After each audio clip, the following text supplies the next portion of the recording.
तो देखो एक्चुअली कहते हैं रेस्पायरेशन क्या है आपको पता है। आप जानते हैं कि रेस्पायरेशन जो होता है ये एक कैटाबॉलिक प्रोसेस होता है। Catabolic process to provide ATP for physiological activity.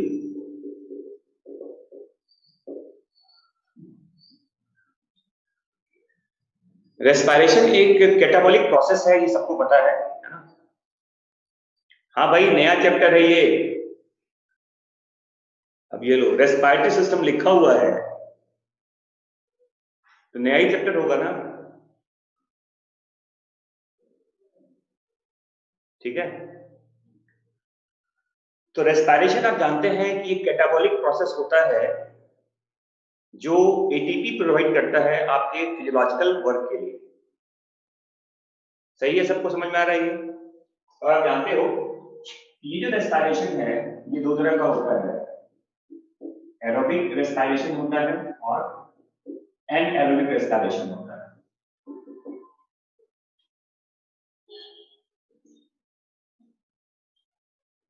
ठीक है, अब एरोबिक रेस्पायरेशन में देखिए, आप जानते हो कि जो ग्लूकोज होता है C6H12O6 in the presence of oxygen, आप जानते हैं ये ग्लूकोज ब्रेक होता है CO2 में, H2O में और ATP में। तो ग्लूकोज के प्रेजेंस में ये ब्रेकडाउन, ऑक्सीजन के प्रेजेंस में ये ब्रेकडाउन हो रहा है। ये आपका एरोबिक प्रोसेस हो गया। देखो ऑक्सीजन यहाँ पे यूज हो रहा है, ऑक्सीजन को ग्लूकोज को बर्न करने के लिए, ऑक्सीडाइज करने के लिए। तो ये एक तरह का ऑक्सीडेटिव प्रोसेस भी है। देखो यहाँ पर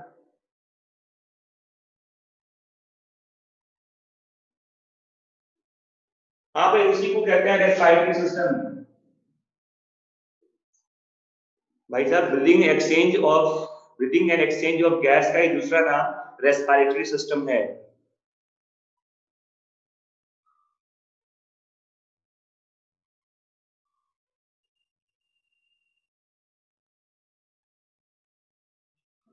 हम लोग के डाउट्स में यूज होते हैं। कल ही मैंने कहा था, कल मैंने क्या कहा था आपको कि मैं नया चैप्टर स्टार्ट कर रहा हूं। रेस्पायरेटरी सिस्टम का नाम सुना है कभी? उसी चैप्टर को कहते हैं breathing and exchange of gas. यार इतने तो तुम लोग मतलब ऐसे बिहेव करते हो कि जैसे 5वीं 6वीं क्लास के बच्चे हो यार, कि breathing and exchange of gas का दूसरा नाम है लिखा हुआ है यहाँ पे। अब ये कंफ्यूज है कि चैप्टर कौन सा है। मैं हिस्ट्री पढ़ा रहा हूँ, ज्योग्राफी पढ़ा रहा हूँ।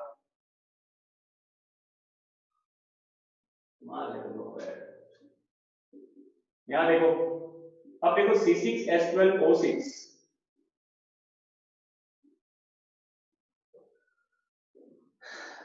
बिना ऑक्सीजन का ये अगर ब्रेक करेगा तो देखो इस प्रोसेस को आप एनारोबिक प्रोसेस को फर्मेंटेशन भी कहते हैं। इस प्रोसेस को फर्मेंटेशन भी कहा जाता है। और इसका दो प्रोडक्ट बन सकते हैं, इससे दो चीजें बनती है। एक तो देखो C2H5OH plus CO2 plus ATP, या फिर देखो सीधा बनता है लैक्टिक एसिड प्लस ATP कहते हैं। ये एनारोबिक प्रोसेस है। अब देखो ये जो होता है इसको इथाइल, इसको एल्कोहलिक फर्मेंटेशन भी कहा जाता है। ये आप जानते हैं इस्ट वगैरह में होता है। ये जो प्रोसेस है ये ईस्ट में होता है।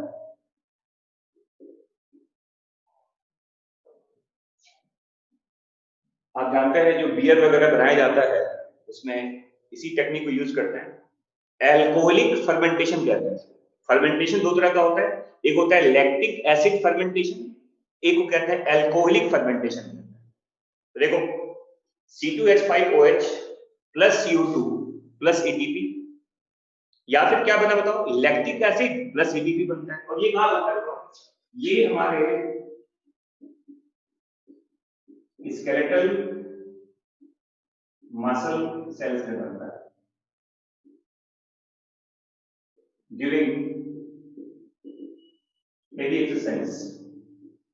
अगर आप ज्यादा एक्सरसाइज कर रहे हैं तो उस समय आपके बॉडी में लैक्टिक एसिड का फर्मेंटेशन होता है, और इसी लैक्टिक एसिड के बनने की वजह से वी फील फैटिग।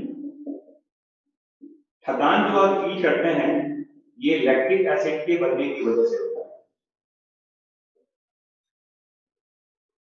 जैसे जैसे आपके ब्लड में लैक्टिक एसिड का लेवल इंक्रीज करेगा, आप उतना ज्यादा फैटिग फील करते हैं, आपको उतना ज्यादा थकान होता है। तो याद रखिएगा, ह्यूमन बींग्स में जो लैक्टिक एसिड का फॉर्मेशन होता है वो आपके स्केलेटल मसल सेल्स में होता है, हमेशा नहीं होता। जब आप ज्यादा एक्सरसाइज करते हैं उस कंडीशन में हमारे बॉडी में लैक्टिक एसिड बनता है, और ये लैक्टिक एसिड की वजह से ही हम फैटिग फील करते हैं। समझ में आ रहा है? वैसे लैक्टिक एसिड धीरे धीरे बाद में इसको खत्म कर दिया जाता है। जब तक ये लैक्टिक एसिड बना रहेगा हम थकान में रहते हैं, बट जैसे धीरे धीरे ये डिकम्पोज करता है, ठीक है ना, और डिकम्पोज करने के बाद हम फिर से वो हमारा फ्रेशनेस आ जाता है। हाँ जी, क्रैम्पिंग वगैरह आता है, बिल्कुल सही कह रहे हैं। लैक्टिक एसिड देखो ऐसा कहा जाता है ये वापस ग्लूकोज में कन्वर्ट हो सकता है। इस साइकिल को कोरी साइकिल कहते हैं, कोरी साइकिल भी कहते हैं। ये हमारे लिवर में और मसल्स में ऑपरेट होता है। कुछ ग्लूकोज बन जाता है और कुछ ऑक्सीडाइज हो जाता है। देखिए दो चीजें हैं।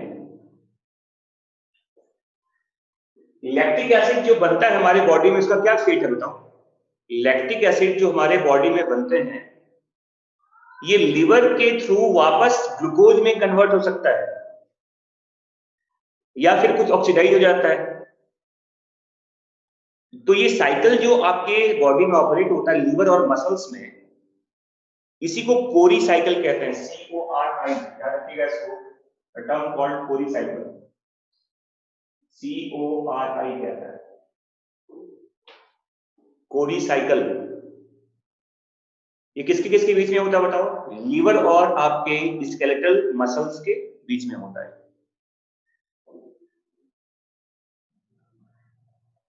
समझ में आ गया?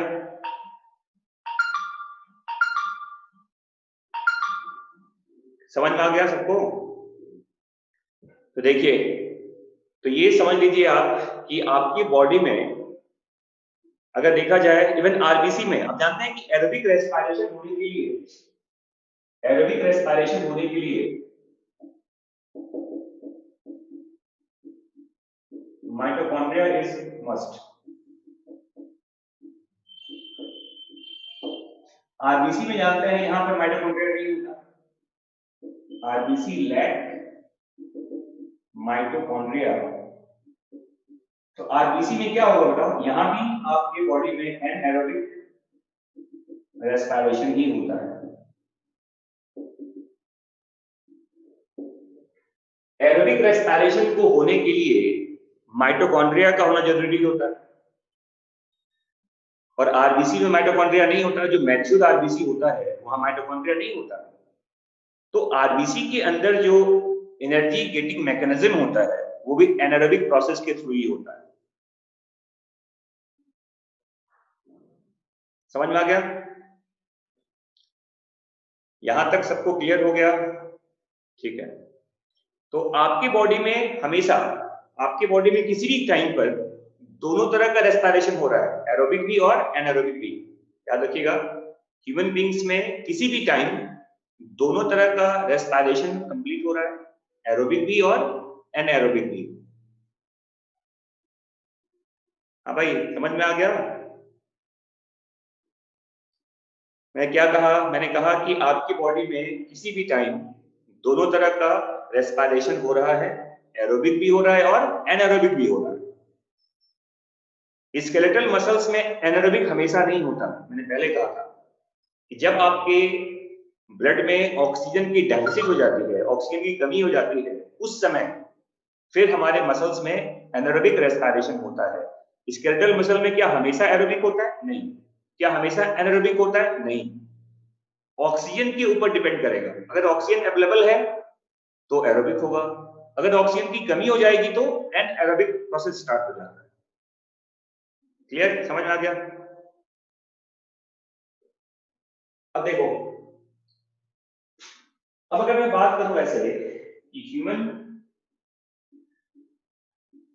रेस्पिरेटरी सिस्टम के क्या क्या पार्ट्स हैं, देखिए।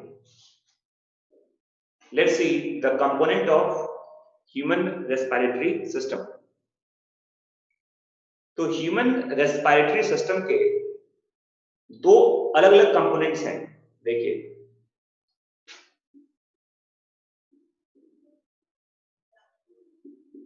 एक को कहते हैं कंडक्शन जोन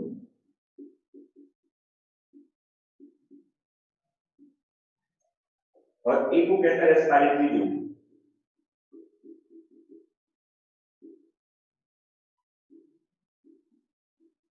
देखिए, मैंने कहा कोरी साइकिल जो होता है ये लीवर और मसल्स के बीच में ऑपरेट होता है। जब आपके मसल्स में एनारोबिक रेस्पिरेशन होगा तो लैक्टिक एसिड बनेगा। वो लैक्टिक एसिड आपके लीवर में जाकर वापस ग्लूकोज में कन्वर्ट होता है और ये ग्लूकोज ग्लाइकोजन के फॉर्म में वापस मसल्स में क्या होगा? स्टोर हो जाएगा। तो लैक्टिक एसिड को हटाने का तरीका है ये। लैक्टिक एसिड जो बनता है उसको रिमूव करने का ये साइकिल है, इसको कोरी साइकिल कहते हैं। कुछ लैक्टिक एसिड ऑक्सीडाइज हो जाते हैं और मैक्सिमम लैक्टिक एसिड वापस ग्लूकोज में कन्वर्ट हो जाता है और ये लीवर के थ्रू होता है। तो लीवर और मसल्स के बीच में ये जो ऑपरेशन हो रहा है, इसी प्रोसेस को कहते हैं कोरी साइकिल। समझ में आ गया? हाँ भाई, समझ में आ गया ना? प्रगति वर्मा, ठीक है। अब आप ये बताओ, जैसे मैंने कहा कि ह्यूमन रेस्पिरेटरी सिस्टम के दो कंपोनेंट्स हैं। एक को कहते हैं कंडक्शन जोन और एक को कहते हैं रेस्पिरेटरी जोन। अब देखो क्या है वो, क्या देखिए, ये लिख लिया सबने इसको? ये लिख लिया आप लोगों ने सबने इसको? अब जैसे मैंने कहा कि जो कंडक्शन जोन होता है,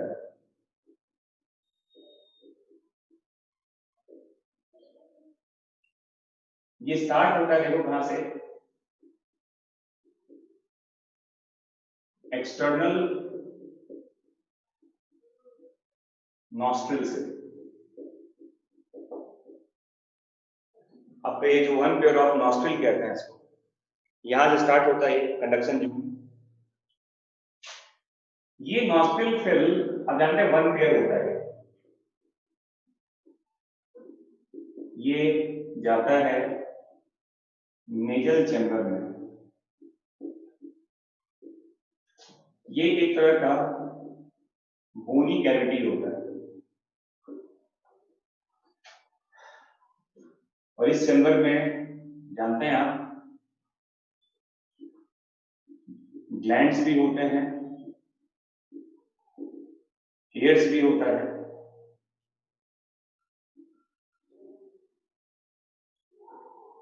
तो ये जो ग्लैंड्स और हेयर्स वगैरह होते हैं, ये एक तरह का, और एक और कहते हैं कंडीशनिंग भी होता है। क्योंकि ये काफी ज्यादा एक तरह का वैस्कुलर स्ट्रक्चर होता है, तो डस्ट को रोकना और हवा को थोड़ा अपने टेम्परेचर पे लेके आना, एयर कंडीशनर का काम भी करता है। नेजल चैम्बर में ग्लैंड्स होते हैं, हेयर्स होते हैं, ये सब डस्ट को रोकता है। एयर के थ्रू जो डस्ट आता है इसको ये रोकता है, ठीक है, और ये हवा को कंडीशन करता है। गर्म हवा को ठंडा भी करेगा और ठंडे हवा को गर्म भी करता है, तो कंडीशनिंग ऑफ एयर कहा जाता है, ये चैम्बर में होता है। इसके बाद देखो नेजल चैम्बर का जो ओपनिंग है ये आपके इंटरनल नॉस्ट्रिल से होता हुआ, ये भी वन पेयर होता है, ये भी वन पेयर होता है, यहां से होता हुआ अब ये आता है कहां पर, नेजोफेरिंग्स में। नेजोफेरिंग्स से कहां बताओ, ओरोफेरिंग्स में।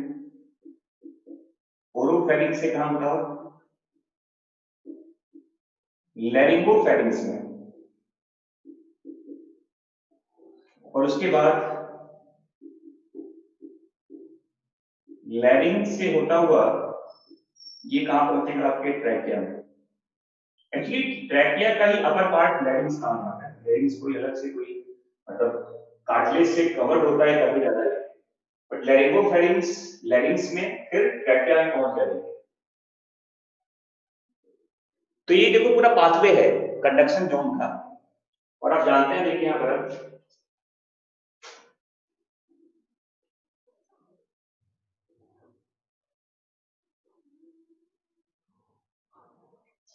जैसे मान लो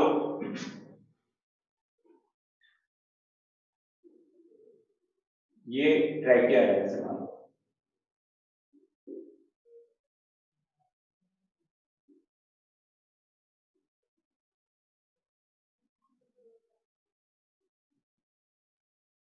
देखिए ये ट्रैकिया होता है, इसको ट्रैकिया कहते हैं। ये ट्रैकिया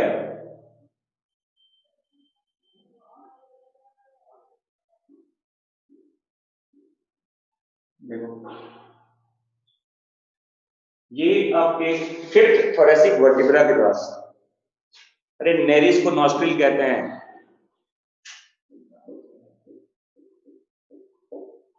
अरे नाक के छेद को नॉस्ट्रिल कहा जाता है, समझ में आ गया। Opening of the nose is called nostril, इसी को नेरिस भी कहते हैं।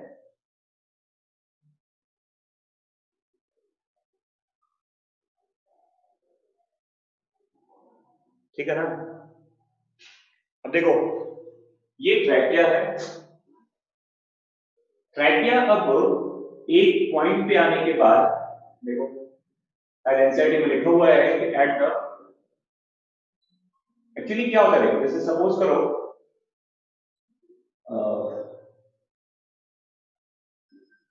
At the level of fifth thoracic vertebra,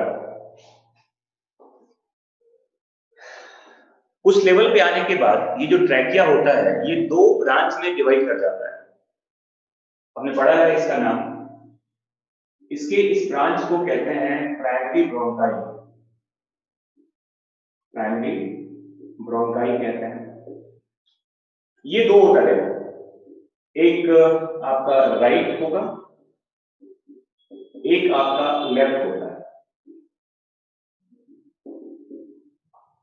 left and right primary bronchi कहते हैं। और आपको पता है ये ब्रोंकाई अब आपके रेस्पेक्टिव लंग्स में एंटर करता है, देखिए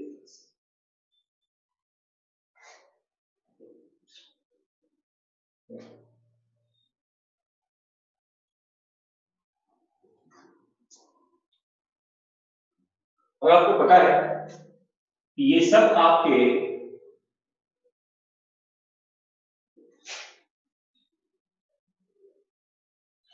एब्डोमिनल कैविटी के ऊपर थोरेसिक वाले पार्ट में हम जानते हैं, अगर पूरा स्ट्रक्चर देखें ऐसे आप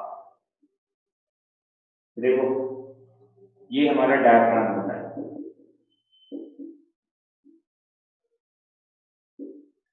और इसको थोरेसिक चैम्बर कहते हैं।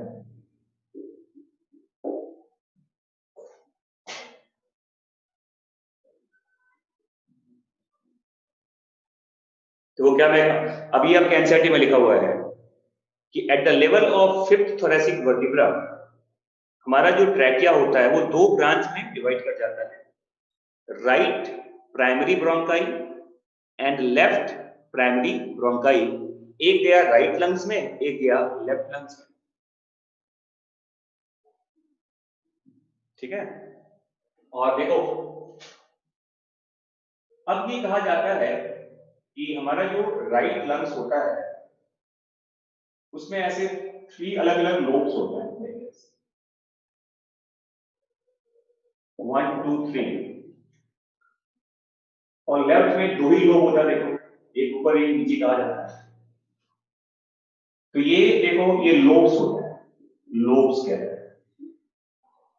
3 लोब्स होते हैं राइट साइड में और 2 लोब्स होते हैं, क्या बताओ, लेफ्ट साइड में। और हर लोब में ये देखिए इसका एक ब्रांच यहां चला गया, एक यहां चला गया और एक यहां चला गया। जितने लोब्स होते हैं उतने सारे देखो ऐसे ब्रोंकाई और बनते हैं। देखो एक इधर चला जाएगा और एक इधर चला जाएगा। ये जो बनते हैं देखो अब इसमें, इसको कहते हैं सेकेंडरी ब्रोंकाई। इसे सेकेंडरी ब्रोंकाई कहा जाता है। ये 5 होते हैं, इसका नंबर होता है 3+2। राइट साइड में 3 और लेफ्ट साइड में 2।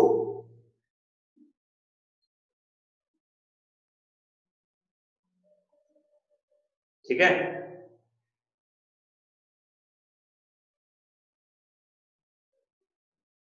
जो आपका सेकेंडरी ब्रोंकाई होता है वो 5 होता है।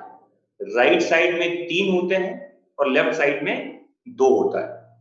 तो टोटल 5 क्या हो गए बताओ, सेकेंडरी ब्रोंकाई। ये प्राइमरी ब्रोंकाई से बनता है। और फिर देखो आप ऐसे ये लिखिए आप लोग इधर। अब देखो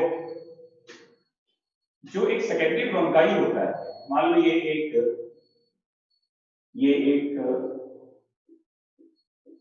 सेकेंडरी ब्रोंकाई है, इसके भी कई सारे अब ऐसे देखो ब्रांचेस बनते हैं।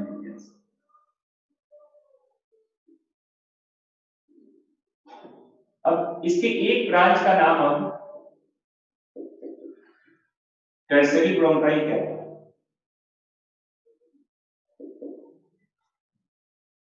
और ये टर्सरी ब्रोंकाई फिर बहुत सारे और फाइन ब्रांचेज में ऐसे डिवाइड होते हैं। अब इसके इस ब्रांच का नाम अब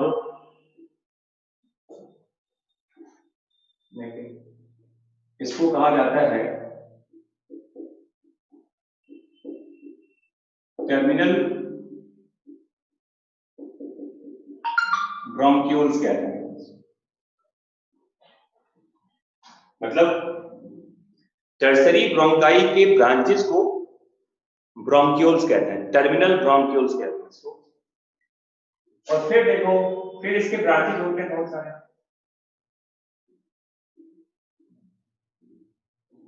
तो इसके इस ब्रांच का नाम अब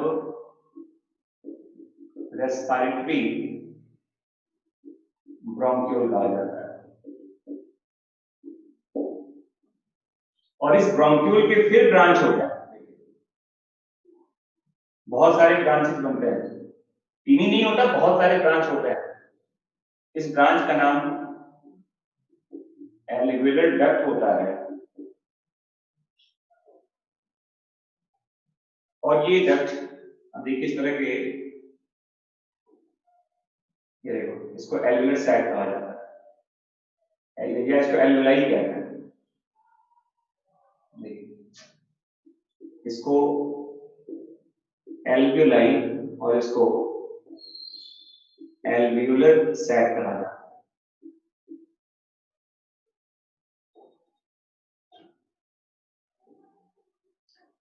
तो देखो एक चीज याद रखना है आपको ये जो आप देख रहे हो इस तरह का जो कार्टिलेजिनस रिंग होता है, ये रिंग आपको मिलेगा कहां तक का? इनिशियल पार्ट ऑफ ब्रोंक्यूल्स तक कहा जाता है। ये एनसीईआरटी में लिखा हुआ है। देखिए ये जो स्ट्रक्चर आप देख रहे हो, ये क्या होता है? इसे कहते हैं कार्टिलेजिनस रिंग कहते हैं इसको।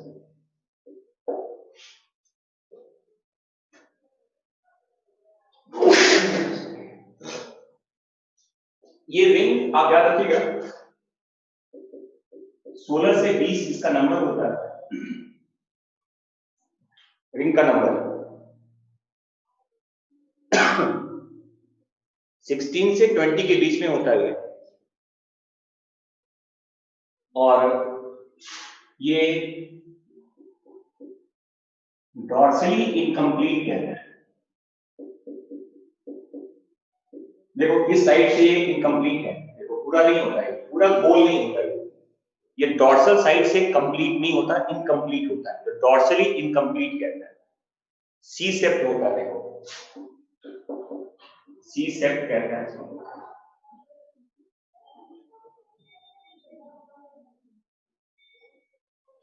तो रिंग जो होता है ना, कार्टिलेजिनस रिंग जिसे कहते हैं, हेलाइन कार्टिलेज का बना होता है, ये पता है आपको, पहले भी बताया था मैंने आपको। ये जो कार्टिलेजिनस रिंग होता है, इसका नंबर 16 से 20 के बीच में होता है ट्रैकिया के अंदर, इनसाइड द ट्रैकिया। ये तो बाद में भी मिलेगा आपको, बट ट्रैकिया में इस रिंग का नंबर 16 से 20 के बीच में होता है। ये डॉर्सली इनकम्प्लीट, पीछे की तरफ से ये इनकम्प्लीट होता है, डॉर्सली इनकम्प्लीट कहते हैं इसको। At the level of fifth, पांचवा, एनसीईआरटी में लिखा हुआ है फिफ्थ थोरेसिक वर्टिब्रा, वहां पर जाने के बाद ये ना डिवाइड कर जाता है दो ब्रांच में, प्राइमरी ब्रोंकाई बन जाता है, एक राइट साइड का, एक लेफ्ट साइड का, right primary bronchi and left primary bronchi. तो एनसीईआरटी में लिखा हुआ है कि at the level of fifth thoracic vertebra. अभी बता रहा हूं, रुक जाओ। तो मैंने क्या कहा कि आपके ट्रैकिया में 16 से 20 कार्टिलेजिनस रिंग होते हैं। It is made up of हेलाइन cartilage, ये हेलाइन कार्टिलेज का बना होता है, ये डॉर्सली इनकम्प्लीट होता है और ये सी सेप्ट होता है, ठीक है। और ये याद रखिएगा कि ये रिंग कंटिन्यू रहता है, तो ऐसे लिखा गया आपके एनसीईआरटी में, cartilaginous rings are present from trachea to initial part of bronchioles। मतलब कहने का मतलब, देखो एनसीईआरटी में थोड़ा सा जो कहा गया है कि ऐसा नहीं है कि ये जो टर्सरी ब्रोंकाई सीधा ब्रोंकियल बन जाता है, टर्सरी ब्रोंकाई के भी ब्रांचेज होते हैं, फिर कई तरह के ब्रोंक्यूल्स बनते हैं। ये तो लास्ट में यहां लिखा हुआ है टर्मिनल ब्रोंक्यूल लिखा हुआ है, तो ये इनिशियल ब्रोंक्यूल नहीं है।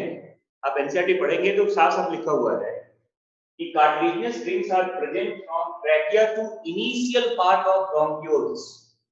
और याद रखिएगा ये इनिशियल पार्ट टर्मिनल ब्रोंक्यूल्स नहीं है। समझ में आ रहा है? ऐसा याद कीजिएगा क्या लिखा हुआ है, आप एनसीईआरटी में ध्यान से पढ़िए, लिखा हुआ है cartilaginous rings are present from trachea to the initial part of bronchioles। देखा आपने एनसीईआरटी को? हाँ भाई रजनीश शर्मा जी, ढूंढ लिया? तो ये लाइन बिल्कुल इंपॉर्टेंट है, लेकिन अब देखो, तो ये देखो अब मैं क्या बोल रहा हूं कि यहां तक, ये देखो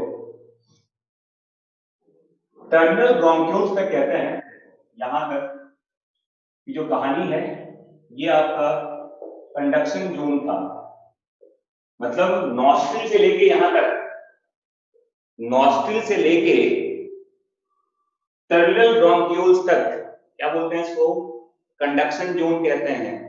और उसके बाद का जो पार्ट है यहां से यहां तक, इसको रेस्पिरेटरी जोन कहा जाता है।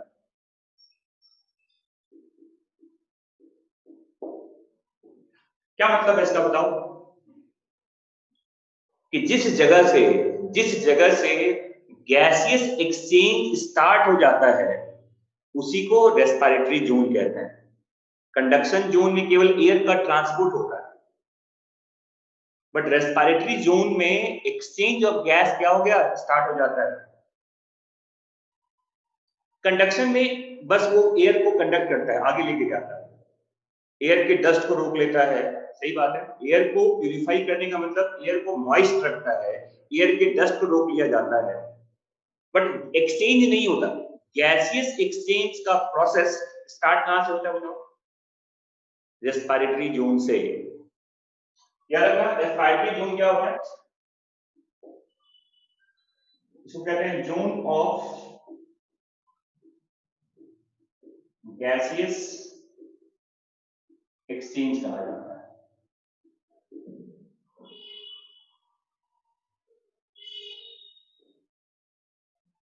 समझ में आ गया। अब इनिशियल पार्ट अब बहुत सारे होते हैं, लोअर ब्रोंक्यूल होता है, लोबुलर ब्रोंक्यूल होता है, उसमें आपको जाने की जरूरत नहीं है। Bus terminal bronchiole last bronchiole नहीं है, टर्मिनल ब्रोंक्यूल्स के ऊपर भी ब्रोंक्यूल्स होता है, ठीक है ना।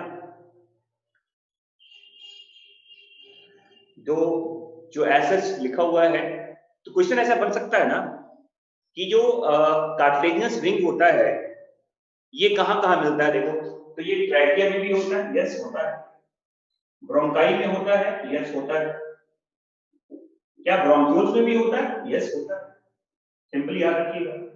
बट सारे ब्रोंक्यूल्स में नहीं होता। क्या सभी ट्रैकिया वाले पार्ट में होता है, यस। क्या सभी ब्रोंकाई में होता है, यस। क्या सभी ब्रोंक्यूल्स में होता है, आंसर इज नो। क्वेश्चन मैं क्या पूछ रहा हूं कि कार्टिलेजिनस रिंग कहां कहां होता है, तो ट्रैकिया में होता है, ब्रोंकाई में होता है, ब्रोंक्यूल्स में भी होता है। क्या सारे ब्रोंक्यूल्स में होता है, आंसर है नहीं। हाँ जी, टर्मिनल ब्रोंक्यूल्स में नहीं होता, बिल्कुल नहीं होता, टर्मिनल ब्रोंक्यूल्स में नहीं होता।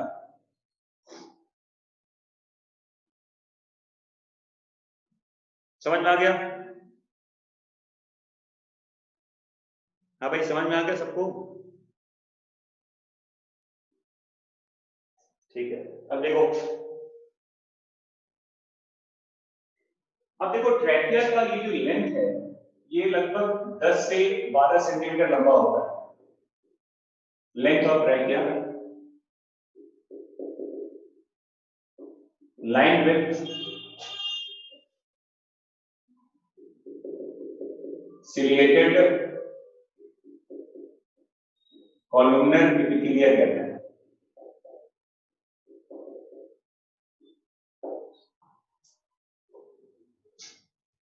ट्रैकिया में देखो सिलिएटेड कॉलमनर एपिथेलिया मिलता है, इसका लेंथ 10 से 12 सेंटीमीटर होता है।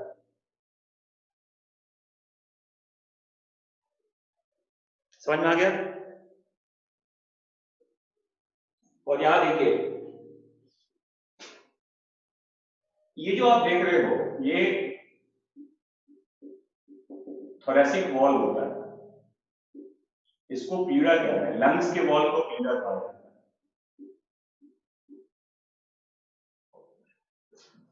तो जो लंग्स का वॉल होता है इसको प्लूरा कहते हैं, प्लूरा, और बाहर के पार्ट को थोरेसिक वॉल कहा जाता है। प्लूरा और ये ऑलवेज इंटैक्ट रहते हैं, ऑलवेज अटैच रहते हैं।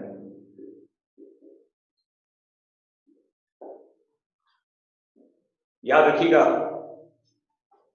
लंग्स का प्लूरा और थोरेसिक वॉल ये हमेशा एक दूसरे से चिपके रहते हैं। मैंने क्या कहा, ट्रैकिया का लेंथ 10 से 12 सेंटीमीटर लंबा होता है। लेंथ ऑफ ट्रैकिया 10 से 12 सेंटीमीटर होता है। It is lined with ciliated columnar epithelia.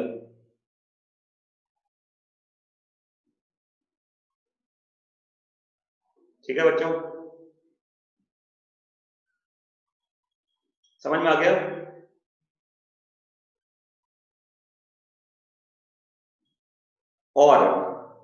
और मैंने क्या कहा कि जो ये आपका थोरेसिक चैम्बर जो देख रहे हैं आप, इस चैम्बर का ये जो वॉल होता है बाहर का, इसको थोरेसिक वॉल कहते हैं। और लंग्स के वॉल को प्लूरा कहते हैं। प्लूरा डबल मेम्ब्रेन का बना होता है। प्लूरा भी डबल मेम्ब्रेन का बना होता है, बताऊंगा बाद में आपको। प्लूरा क्या है? PLEURA, क्या बोलते हैं इसको? प्लूरा।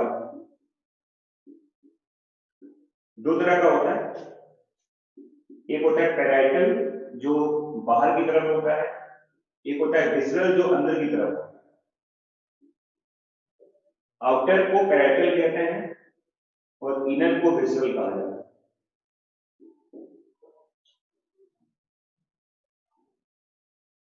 ठीक है, लंग्स के वॉल को प्लूरा कहता है। ये दो तरह का होता है, पैराइटल एंड विसरल कहा जाता है। और मैंने क्या बताया आपको कि थोरेसिक वॉल जो होता है, थोरेसिक वॉल, ये हमेशा इस पैराइटल प्लूरा के कांटेक्ट में रहती है, ये कभी नहीं छूटता, ये हमेशा एक दूसरे चिपके रहते हैं। Parietal pleura is always in the contact with the thoracic wall, चाहे आप इनहेलेशन करेंगे चाहे एक्सहेलेशन करेंगे।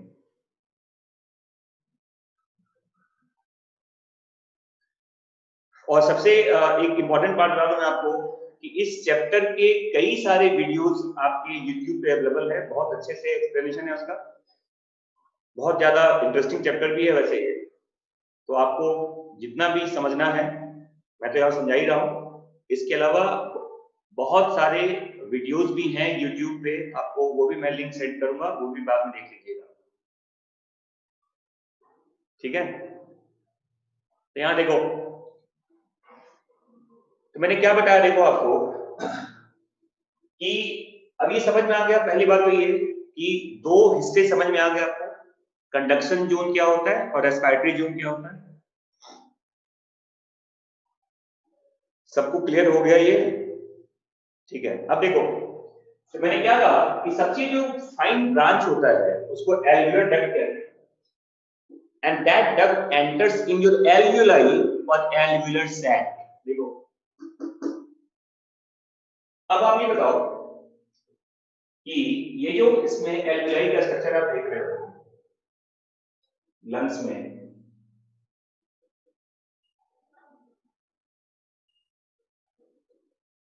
देखो इसका नंबर 300 से 350 मिलियंस के बीच में होता है, इन बोथ द लंग्स मिलाकर कहते हैं, in both the lungs. Number of alveoli दोनों लंग्स मिलाकर ये नंबर 300 से 350 मिलियंस के बीच में होता है। समझ में आ गया? इधर क्लियर कि number of alveoli in both the lungs combined form में ये 300 से 350 मिलियंस के बीच में होता है। और टोटल सरफेस एरिया की बात करें, total surface area of alveoli ये लगभग 100 मीटर स्क्वायर के आसपास होता है।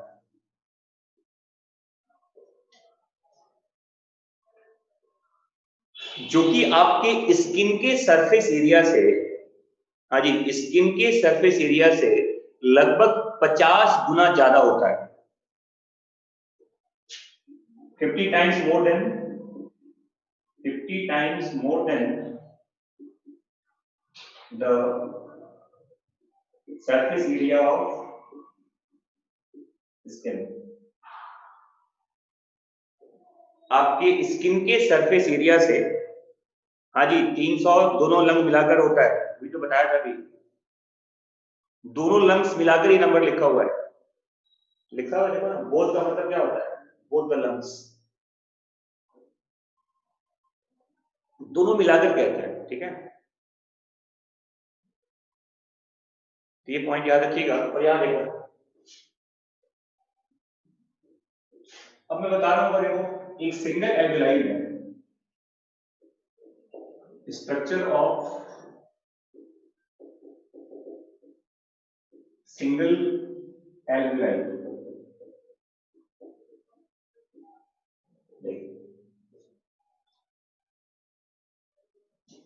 तो एक एल्वेलाई में देखो आप, बेसिकली आपको यहां पर 3 तरह के सेल्स मिलेंगे, कुछ तो बिल्कुल फ्लैट सेल्स होने लगते हैं,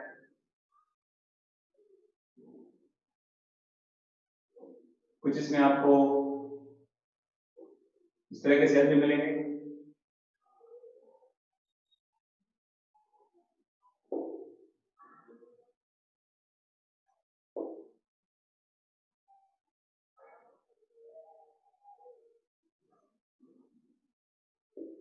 देखिए। तो आपके एक सिंगल एल्वेलाई में 3 तरह के सेल्स की पॉसिबिलिटी होती है, क्या क्या होती है, जैसे ये देखो नीचे वाला, ये इसको टाइप 1 सेल्स कहते हैं, टाइप 1 सेल, ये एक तरह का सिंपल स्क्वामस सेल्स का बैक्टीरिया का पार्ट है, एक ही तरह के सेल्स हैं सबके सब, टाइप 1 सेल, ठीक है। फिर देखो ये टाइप 2 सेल्स होता है, जिसको आप सरफेक्टिंग रिलीजिंग सेल्स कहते हैं,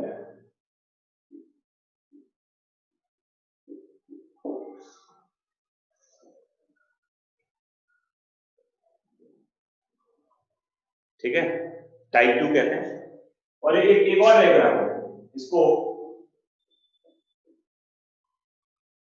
डस्ट सेल कहते हैं, डस्ट, ये मैक्रोफेजिक सेल होता है, ये एक तरह का मैक्रोफेजिक सेल कहते हैं इसको,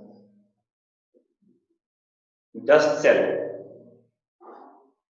डस्ट DUST कहते हैं, डस्ट सेल, मैक्रोफेजिक कहा जाता है इसको, ठीक है।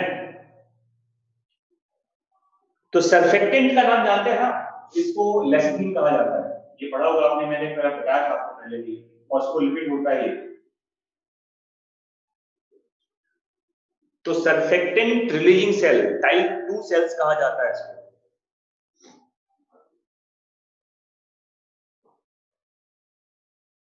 समझ में आ गया। तो 3 तरह के सेल्स हैं, type 1, type 2 and dust cell, जिसको मैक्रोफेजिक सेल्स भी कहा जाता है। हाँ अभी तक कर देता हूं,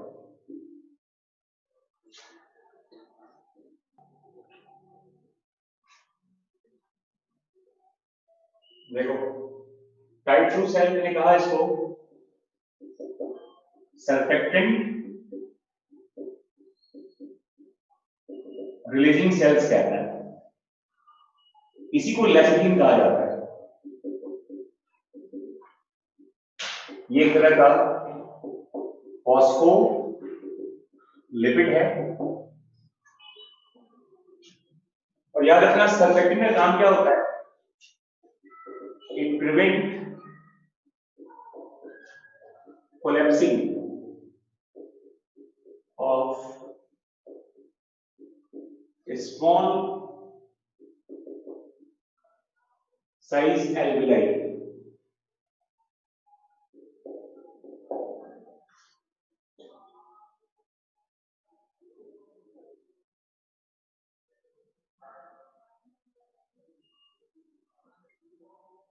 तो याद रखना सरफेक्टेंट का काम क्या होता है कि कुछ हमारे बॉडी में कई तरह के एल्वेलाई होते हैं, कुछ लार्ज साइज का भी होता है, कुछ छोटे साइज का भी होता है। कि छोटे साइज के एल्वेलाई का आपने पढ़ा होगा सरफेस टेंशन के बारे में, 2T/r का जो फॉर्मूला लगाते हैं आप, जितना आपका बबल का साइज छोटा होगा वो उतनी जल्दी कोलैप्स कर जाता है। पढ़ा है ना फिजिक्स में, सरफेस टेंशन 2T/r का कुछ फॉर्मूला होता है ना।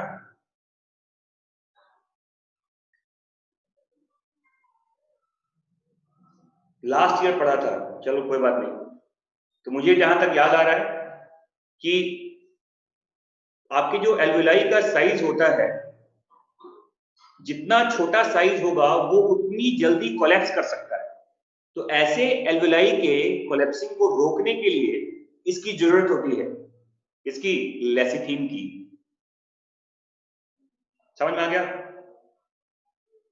तो it prevent collapsing of small size alveoli. Clear? अब देखो, अब कहते हैं ये जो टाइप 1 सेल्स होता है ये वैक्सीन में पार्टिसिपेट करता है, it participates in gaseous exchange। और देखिए ये तो आपका हो गया वॉल ऑफ एल्वेलाई। इसके जस्ट नीचे, अब यहां देखो, इसके जस्ट नीचे देखो एक और आपका स्ट्रक्चर है, ऐसे देखिए ब्लू में जो देख रहे हैं आप, ये हमारा ब्लड वेसल है। और आपके ब्लड वेसल्स में भी आप जानते हैं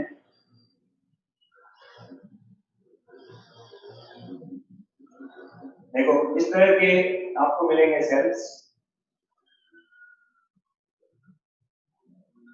आप जानते हैं कि ये भी स्क्वामस सेल्स ही होता है। ब्लड वेसल्स को आप जानते हैं स्क्वामस सेल्स के लेयर को ही एंडोथेलियल सेल्स भी कहते हैं।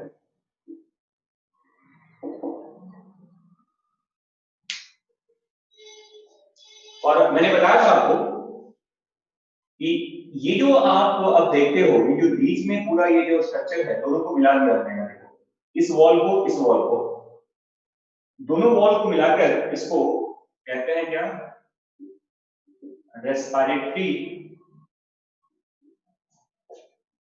मेम्ब्रेन बैरियर कहते हैं।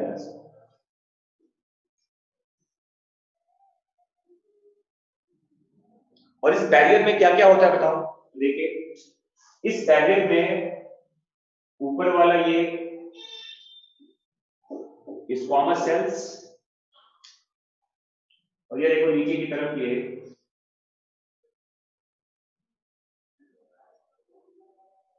देखो नीचे वाला स्क्वामस सेल्स, ब्लड वेसल। तो अब देखो यहां पर ऐसे, ये जो आप देखिए यहां पर ऐसे, ये देखिए ये है स्क्वामस सेल ऑफ एल्वेलाई। नीचे क्या होगा बताओ?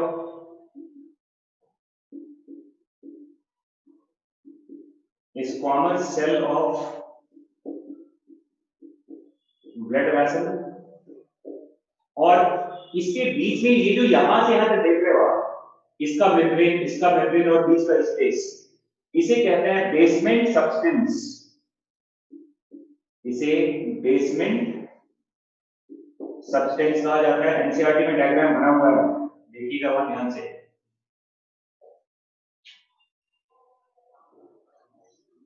देखो 3 लेयर हो गया ना, एक ये हो गया, दूसरा ये हो गया और तीसरा ये हो गया। इन तीनों को मिलाकर क्या कहते हैं? ये जो पूरा का पूरा लेयर यहां से यहां तक देख रहे हो आप, from year two year, this is called respiratory membrane barrier. और आप जानते हैं it's thickness is less than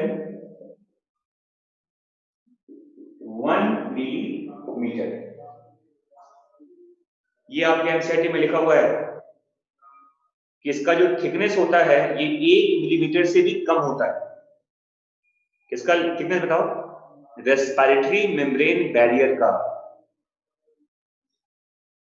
और आप जानते हैं जो गैसेस एक्सचेंज होता है, जो ऑक्सीजन यहां से यहां आता है या जो CO2 यहां से यहां जाता है,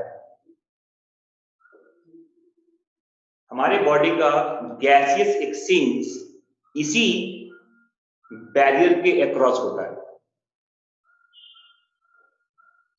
तो gaseous exchange takes place in the alveoli, in the lungs, across the respiratory membrane barrier. ये लाइन लिख लीजिएगा, gaseous exchange in the lungs takes place across the respiratory membrane barrier.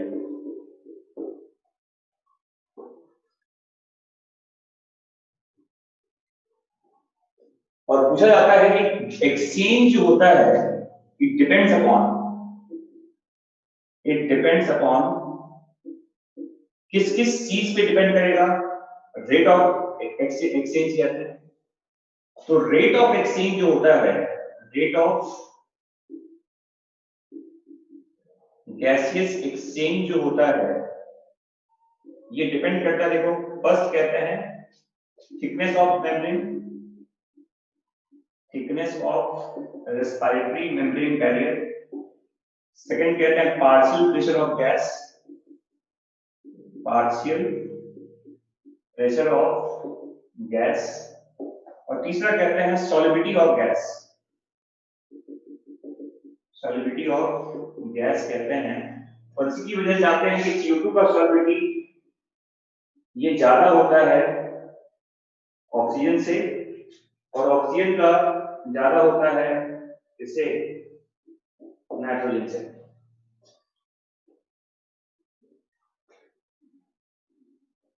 लिखा हुआ है एनसीईआरटी में कि 20 से 25 टाइम ज्यादा होता है CO2 का सॉलिबिलिटी।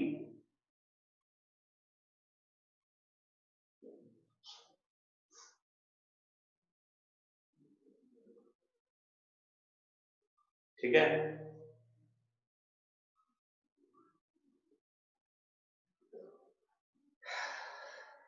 तो ये पॉइंट याद रखिएगा कि CO2 की सॉलिबिलिटी ऑक्सीजन से ज्यादा है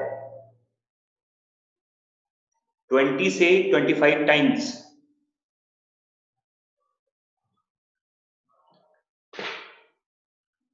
ठीक है बच्चों, समझ में आ गया सबको? और यही कारण है कि आपके किसी भी ब्लड में, चाहे वो आर्टेरियल ब्लड हो चाहे वेनस ब्लड हो, हर समय आपके ब्लड में CO2 का जो अमाउंट होता है वो ऑक्सीजन से ज्यादा होता है। ऑलवेज, हर तरह के ब्लड में, चाहे वो वेनस ब्लड हो चाहे वो आर्टेरियल ब्लड हो, CO2 का अमाउंट हमेशा आपके ब्लड में ऑक्सीजन से ज्यादा होता है। मैंने क्या कहा कि CO2 का अमाउंट हमेशा ब्लड में ऑक्सीजन से ज्यादा होता है। क्यों? Because of solubility of gases. CO2 की सॉलिबिलिटी ऑक्सीजन से 20 से 25 गुना क्या बताओ ज्यादा होता है।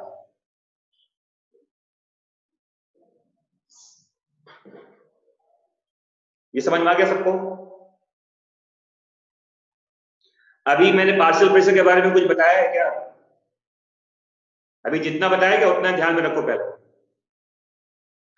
हाँ भाई, हर तरह के ब्लड में, मैंने क्या कहा, हर तरह के ब्लड में। बाकी कहानी बताऊंगा अगली क्लास में। ठीक है, आज के लिए इतना रहने दो, मुझे निकलना है कहीं तो। कल मैं आगे कंटिन्यू करूंगा इसको, ठीक है।